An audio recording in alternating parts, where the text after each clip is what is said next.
Splendid Cartoon Yoruba.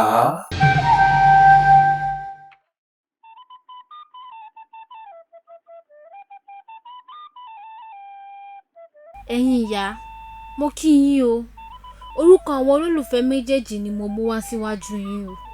Mo fẹ́ kí ẹ fi àmì hàn mí, èyí tí ó bá dáa jù nínú àwọn méjèèjì. Ẹ̀yin náà lẹ ní abèrè ọ̀nà kì í ṣìnà. Ẹ ràn mí lọ́wọ́, mi ò fẹ́ gbégun eléegun, mi ò dẹ̀ fẹ́ sí iléyà. Eléyìí ni Adisa, ó máa ń pera rẹ̀ ní nínú àwọ̀ta, ṣùgbọ́n kò ní sísì lápò.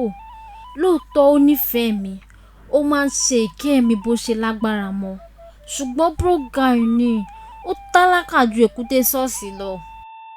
Eléyìí ni olóyè Arówólò alias is plenty, ó pọ̀n lẹ́bi yẹ̀pẹ̀. Arówólò rí owó lò ní òótọ́, orí ajé jẹun, ó dẹ̀ máa ń ná owó fún mi dáadáa, ṣùgbọ́n ó ní small anger issue. Ọ̀rọ̀ kékeré báyìí ó ti gbaná jẹ. Ó dẹ̀ jọ ẹni tó máa na ìyàwó ẹ̀ nítorí ó ti gbá mi létí rí. Although ó ra iPhone fún mi láti apologize. So ẹ̀yin ìyá wa, mo wà confused.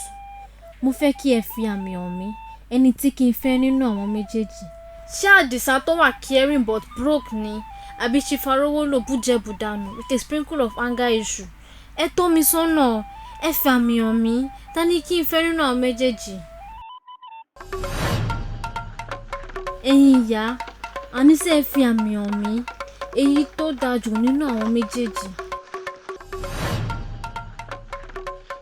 Ẹ̀yin ìyá, ó dàbí pé ẹ understand mi. Ẹ fi àmì hàn mí, èwo ni kí n mú nínú àwọn méjèèjì? Ẹ̀yin ìyá, ẹ fi àmì hàn mí sẹ́, èwo ni kí n mú? Ṣé Adisa broke boy ni, àbí Arówólò with anger issue? Ẹ fi àmì hàn mí. Àríkọ́ àmínú àsìd ni gbogbo àmì tí mo ti fún ẹ látàárọ̀ nǹkan olè olójúkòkòrò aláìníkanṣe kó lè jáde kí n tó gbé ọ̀rẹ́ mọ́kàn fún ẹ lọ́rùn. Splendid Cartoon Yoruba. Àwàdà tí ò lẹ́lẹ́gbẹ́.